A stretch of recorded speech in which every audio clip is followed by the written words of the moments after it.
Oi, eu sou o Felipe, e qual é o seu maior sonho? O meu é viver da ficção, trabalhar com cinema e literatura. O do Matthew Miller é ser preso na Coreia do Norte. Mas calma, a gente já vai chegar lá. Para que você tenha um contexto melhor, eu vou voltar um pouco no tempo, alguns anos antes.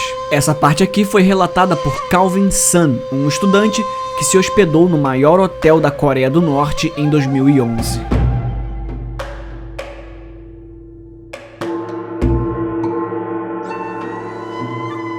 O hotel em que o grupo estava hospedado era enorme. Eram 47 andares. E se na rua eles precisavam ser monitorados todo o tempo, não havia regras rígidas sobre conhecer o hotel. O grupo decidiu se reunir para beber um pouco mais e ir para o quinto andar. Só que tinha um problema. O quinto andar não existia. Enquanto estavam no elevador, alguém notou algo estranho. Não havia um botão para o quinto andar. Você só podia ir para o quarto ou para o sexto. Muitos do grupo já tinham ouvido falar da lenda do quinto andar fantasma. Esse era um assunto discutido por todos que já tinham se hospedado no hotel Yangakdo, mas ninguém até então tivera coragem de investigar. A curiosidade do grupo aumentou e decidiram que precisavam descobrir que mistérios eram escondidos no andar secreto do hotel na Coreia do Norte. Afinal, quando você está embriagado em uma viagem, isso pode até parecer uma boa ideia. As agências de viagem hoje deixam um aviso absolutamente expresso de nunca visitar ou perguntar sobre o quinto andar. Mas isso só foi feito depois que toda a merda já tinha acontecido. Eles pararam o elevador no quarto andar e seguiram pelas escadas. Um dos turistas do grupo disse ter ouvido gritos e eles voltaram. Decidiram mudar a rota. Subiram até o sexto andar e desceram as escadas. E assim, eles entraram no andar que não existe na Coreia do Norte. O teto do quinto andar era estranhamente baixo. Para caminhar pelos corredores, alguns tiveram que se curvar, mas tirando isso, parecia um corredor comum. Os quartos deste andar estavam todos trancados, exceto um. Quando um dos visitantes abriu, percebeu um par de sapatos logo na entrada, mas não havia ninguém. O que encontraram foram câmeras de monitoramento e uma porção de monitores, cada um mostrando o que parecia ser o interior dos quartos do hotel. Provavelmente, ali era a área onde funcionários monitoravam os hóspedes. Havia também por todas as paredes material de propaganda política exaltando Kim Jong-il, até que um homem apareceu. O norte-coreano perguntou calmamente em um inglês natural se eles estavam perdidos. O funcionário não os escoltou nem nada, apenas apontou para um elevador e esperou que eles entrassem. Mas isso não era o bastante para os turistas. No dia seguinte, alguns deles decidiram voltar a se aventurar pelo quinto andar. Um deles afirma ter aberto a porta de um quarto e dado de cara com nada além de uma parede de tijolos. Outro, ao abrir uma das portas, se deparou com uma escada que levava até outro andar. Era por isso que o quinto andar era mais baixo que os outros, porque o quinto andar, na verdade, eram 2 andares, escondidos entre o quarto e o sexto. Mais uma vez, eles foram encontrados por funcionários do hotel que os escoltaram até seus quartos. Na época não se falava sobre a proibição de ir até o quinto andar, e apesar da fama que a Coreia do Norte já carregava, ninguém pensava na possibilidade real de criar um problema diplomático internacional porque bebeu demais em um hotel. Quando o ônibus chegou ao hotel no último dia de estadia para levá-los ao aeroporto, algo estranho aconteceu. Funcionários do hotel interceptaram o ônibus. Eles diziam que sabiam o que um dos turistas tinha feito e que era melhor confessar.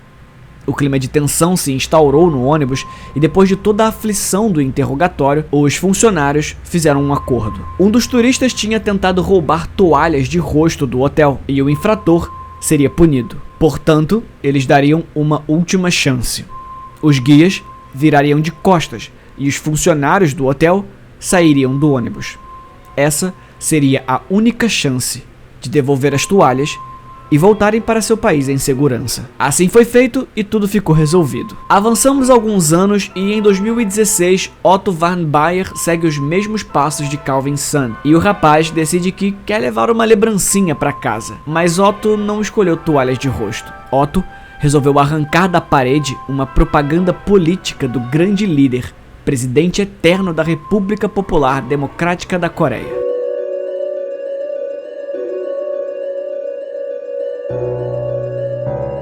Tá achando tudo muito esquisito até agora?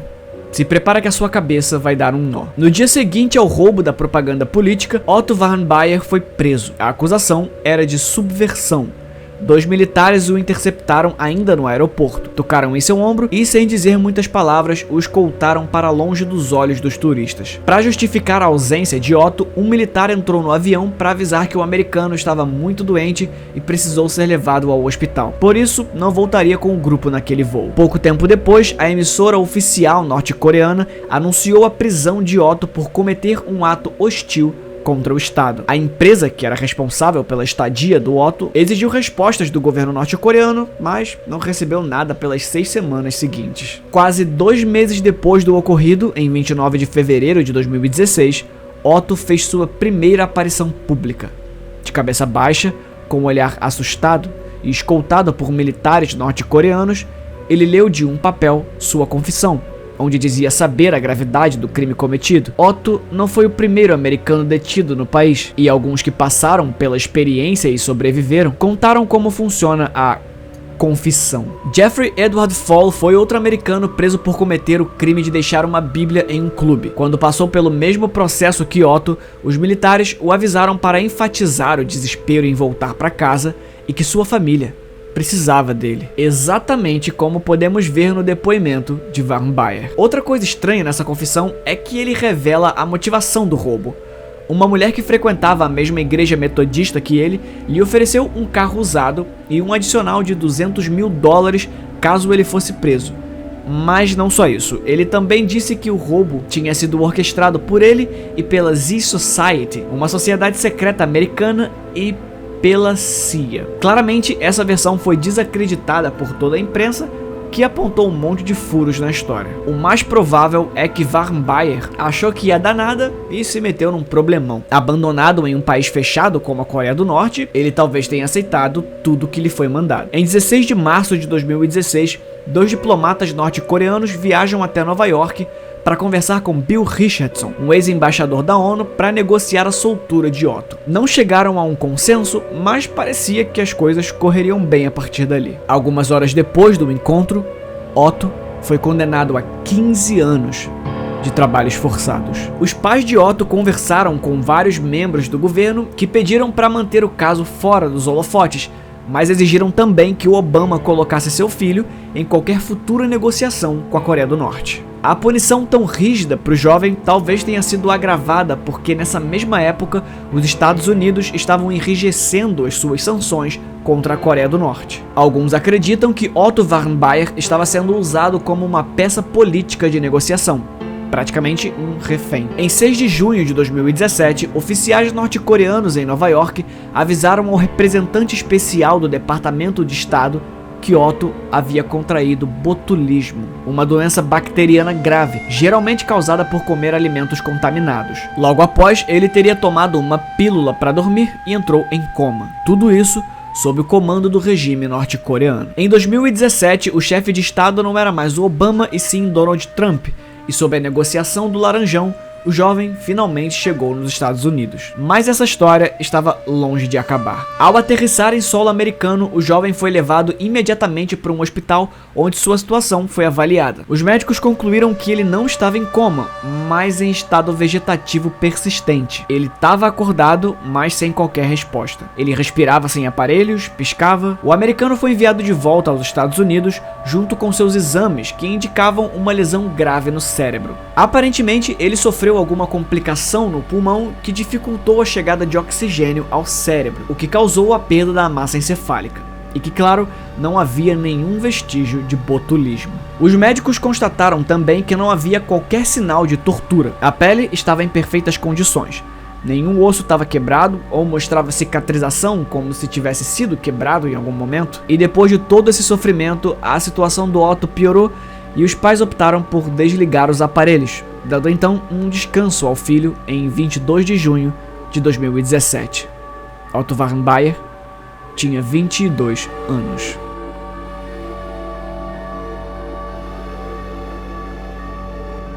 O presidente Donald Trump ofereceu as suas condolências aos pais e condenou a brutalidade do governo da Coreia do Norte, que, segundo suas palavras, teria torturado o rapaz de forma inimaginável. A família de Otto decidiu não fazer uma necrópsia no corpo, e no mesmo dia em que Trump falou sobre tortura, os pais do jovem deram uma entrevista onde relatavam que o corpo do rapaz estava em uma situação terrível. Suas mãos e pés estavam deformados, ele estava cego e surdo.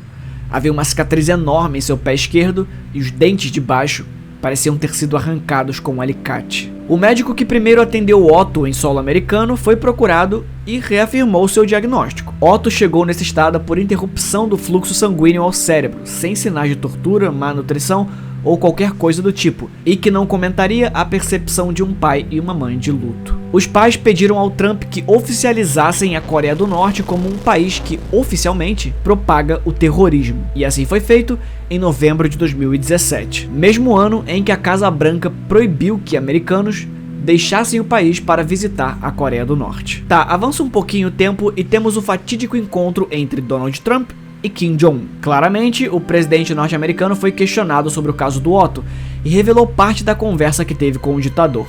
Segundo Trump, Kim Jong-un não sabia nada sobre o caso e não poderia ser responsabilizado pela morte. Os pais, obviamente, ficaram chocados com isso e vieram a público demonstrar o seu repúdio. O Trump meio que voltou atrás e disse que a sua fala foi distorcida e que a culpa é da Coreia do Norte sim, mas sem citar o ditador ou responsabilizá-lo. E finalmente, essa história acabou. Mentira, ainda não. Porque o retorno de Otto para os Estados Unidos e para os braços de seus pais não saiu de graça. Segundo a investigação do Washington Post, o governo norte-americano exigiu que o responsável pelo transporte assinasse um documento prometendo pagar pelo tratamento que o jovem recebeu enquanto esteve internado na Coreia do Norte. Quanto ficou essa dívidazinha? 2 milhões de dólares. Com a permissão direta de Donald Trump, o documento foi assinado. Em contrapartida, em abril de 2018, um juiz americano condenou a Coreia do Norte a pagar 501 milhões de dólares aos pais do jovem morto. Nenhum dos dois lados pagou nada até agora. Sabendo dessa história que eu acabei de contar, você gostaria de conhecer a Coreia do Norte? Você gostaria de ficar hospedado nesse hotel? Você gostaria de ser preso na Coreia do Norte? Pois é, esse era o maior sonho do americano Matthew Miller.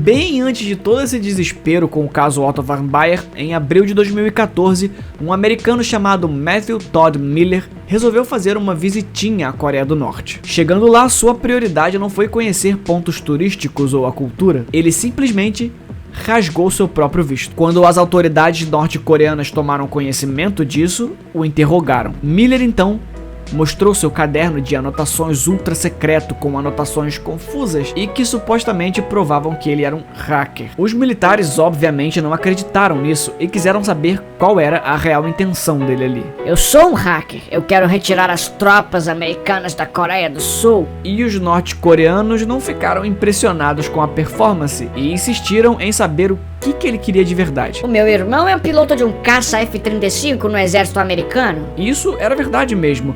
Mas a reação foi, a gente sabe, o que você quer aqui? Ele inventou então a história de que estava ali para investigar as condições de direitos humanos nas prisões da Coreia do Norte, e isso também não convenceu as autoridades. Estranhamente, o homem queria ser preso na Coreia do Norte, e não estava conseguindo. Os militares estavam começando a ficar irritados. Então, sabe o que eles fizeram? Eles falaram que iam colocá-lo em um avião de volta aos Estados Unidos. E foi nesse momento que o americano se desesperou. Ele estava pedindo asilo político e não estava conseguindo. Matthew Miller bateu o pé no chão e falou: "Não vou". Os militares insistiram e o cara simplesmente não queria ir embora. E aí sim, ele cometeu um crime grave. Os norte-coreanos não deixariam barato. Então eles pegaram o americano e o levaram pro hotel. Ele ficou preso numa parte separada do hotel por um bom tempo até que fosse finalmente julgado e, estranhamente, durante a sua confissão e julgamento, implorou que o governo americano intercedesse por ele. Mas Matthew Miller finalmente conseguiu realizar o seu sonho. O americano foi condenado a 6 anos de trabalhos forçados. Um exemplo para você que não acredita na força dos seus sonhos. Em 8 de novembro de 2014, ele finalmente foi solto por uma intervenção do diretor nacional da inteligência americana, James Clapper. Alguma coisa aconteceu na sua estadia dentro da prisão norte-coreana de verdade que fez Matthew Miller pedir desesperadamente para voltar ao seu país. Já em solo americano, ele pediu perdão por desperdiçar o tempo da Coreia do Norte e dos Estados Unidos, com essa ideia idiota que ele teve. Mas o Matthew Miller não foi o primeiro cara de comportamento estranho entrando na Coreia do Norte. O primeiro americano a ser preso dentro do país já estreou essa modalidade com uma história bem bizarra.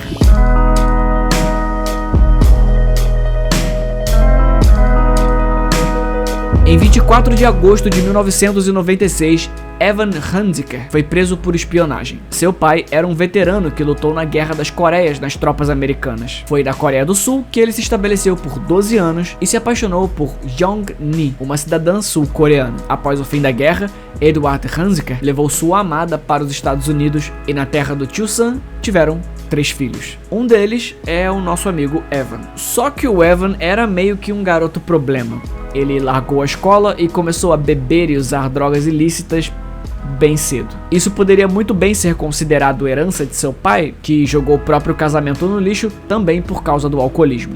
A situação era tão grave que a mãe do Evan chegou a pedir uma medida protetiva contra o filho, já que em suas crises de raiva pelo uso do álcool, agredia ela e outros parentes. Ele chegou a agredir 12 funcionários do hotel que a mãe era dona em um único mês. O homem colecionava um monte de crimes que incluíam dirigir bêbado, destruição de patrimônio público, lesão corporal, enfim, deu pra perceber que juízo não era uma palavra que esse cara costumava usar no seu dia a dia. Mas o poder de Deus faz milagres. Em 1995 ele se converteu ao cristianismo, abandonou as drogas, viajou para a Coreia do Sul para se tornar professor de inglês e evangelizar. E esse é o momento em que você diz: Saquei, Felipe. Ele foi preso porque pregou o cristianismo na Coreia do Norte, né? Tipo, não é proibido? Então, foi isso, não foi? Então, não. Na verdade, a carreira de pastor do Evan não foi muito longe. Um ano depois da sua conversão, ele estava bebendo com um amigo na China. E você sabe o que acontece quando junta 2 homens embriagados. Exatamente. Eles têm alguma ideia idiota que provavelmente vai matar um dos dois. Eles estavam próximos ao rio Yalu, um rio que faz fronteira com a Coreia do Norte. E a ideia foi: Ai, duvido que tu tem coragem de atravessar esse rio nadando. Mas o Evan era macho, viu? Ele aceitou mesmo o desafio. Hardcore, meu irmão. Resultado foi que no dia 24 de agosto de 1996, ele foi encontrado bêbado e desorientado por alguns camponeses norte-coreanos. Isso gerou uma crise diplomática, já que, negando todas as exigências, Evan foi proibido de receber visitas americanas. Essa foi a primeira vez que um civil foi preso em território norte-coreano desde o armistício da Guerra das Coreias. Diplomatas suecos foram permitidos vê-lo uma única vez para garantir a sua segurança. A brincadeira de um homem embriagado teve a seguinte sentença: pena de morte por espionagem. Eventualmente, o Bill Richardson, aquele mesmo do caso do Otto, intercedeu por Evan. Originalmente, o governo norte-coreano exigiu uma fiança de $100 mil, mas Richardson recusou a proposta, já que pagar uma fiança significaria admitir a culpa do jovem. No final das contas, ficou acertado que os Estados Unidos pagariam $5 mil pelo custo que a estadia dele teve para o país. E finalmente, Evan Hunziker estava de volta aos Estados Unidos para se matar alguns dias depois. Menos de um mês após escapar da prisão norte-coreana, o rapaz colocou uma Magnum 357 na boca e o resto vocês sabem. E esse foi o vídeo de hoje. Se você gostou desse vídeo, gostou desse canal, deixe seu like aí e um comentário, é de graça. Estimula o produtor de conteúdo a produzir mais e ajuda o algoritmo do YouTube a continuar te mostrando meus vídeos. E principalmente não se esquece de clicar no sininho ao lado do nome do canal. Assim, o YouTube, pelo menos, promete te mandar uma notificação sempre que sair vídeo novo. Lembrando que informações adicionais sempre são atualizadas no primeiro comentário fixado. Muito obrigado e até o próximo vídeo. Fui! Oi, eu sou o Felipe e esses nomezinhos que você tá vendo passar aqui na tela são as pessoas que financiam esse canal. É a elas que você tem que agradecer. Se esse jovem escritor fez algum vídeo que foi importante pra você de alguma forma, considere verificar o link na descrição da nossa campanha de financiamento coletivo. A meta é conseguir apoio para me dedicar integralmente ao canal. Apoiando a partir de R$7, você tem acesso a todos aqueles vídeos que eu tive que tirar do ar e também a um servidor do Discord que serve de bunker aqui do canal. É lá onde a gente tá sempre trocando uma ideia e compartilhando experiências. Ah, e eu pretendo fazer uns vídeos mais pesados lá também, que o YouTube jamais me deixaria colocar aqui. Se as coisas estão difíceis por aí, ou se não tem interesse em fazer parte disso, tudo bem também. O seu like e o seu compartilhamento também são uma boa moeda de troca, e ajudam muito. Lembrando que minhas redes sociais e meus livros também estão na descrição. Confere lá.